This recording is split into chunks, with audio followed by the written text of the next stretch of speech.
ప్రకాశం జిల్లాలో పొగాకు రైతులు రోడ్డెక్కారు. కొన్ని రోజులుగా గిట్టుబాటు ధర లేక పొగాకు రైతులు తీవ్ర ఇబ్బందులు పడుతున్నారు. గిట్టుబాటు ధర డిమాండ్ చేస్తూ ఇవాళ కందుకూరు, పొదిలి, ఒంగోలు వేలం కేంద్రాల్లో రైతులు రోడ్డెక్కి ఆందోళన చేశారు. వేలం కేంద్రానికి వచ్చిన పొగాకు బేళ్లలో 30% కూడా కొనుగోలు చేయట్లేదని రైతాంగం ఆరోపిస్తోంది. కందుకూరు వేల కేంద్రం వద్ద వైఎస్ఆర్సీపీ ఇన్ఛార్జ్ బుర్రా మధుసూదన్ యాదవ్ వేలం కేంద్రాన్ని సందర్శించారు. పొగాకు రైతుల సమస్యలు తెలుసుకునేందుకు వెళ్లిన బుర్రా మధుసూదన్ యాదవ్ బృందాన్ని పోలీసులు అడ్డుకున్నారు. దీంతో కొద్దిసేపు ఉద్రిక్త వాతావరణం నెలకొంది.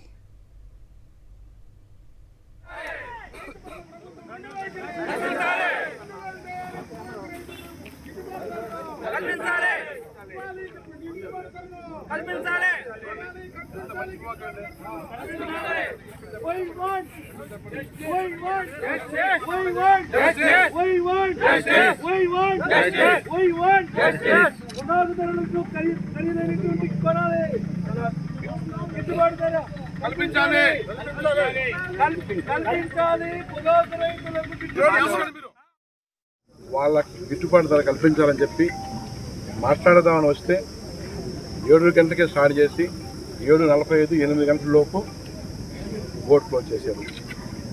ఇదేమన్నా నేను అడుగుతుంటే తెలుగుదేశం పార్టీ వాళ్ళు ఒకరిద్దరు వచ్చేసేసి పెద్దగా మాట్లాడుతున్నారు. బోర్డు వాళ్ళని మాట్లాడితే ఆయన చెప్తారు ఎండ ఎక్కువగా ఉంది, అందుకని ఎర్లీగా పెట్టేశాం. రోజు ఎందుకు పెడతలేదంటే నవ్వుతున్నారు.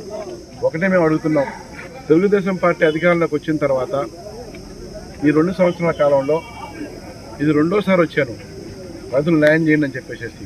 పోయిన సంవత్సరం కూడా గట్టిగా మాట్లాడాం, రైతుల పక్షాన గొంతు తిప్పితే అరాకొర రెట్లేసేసి ఆ సంవత్సరం మామ అనిపించారు.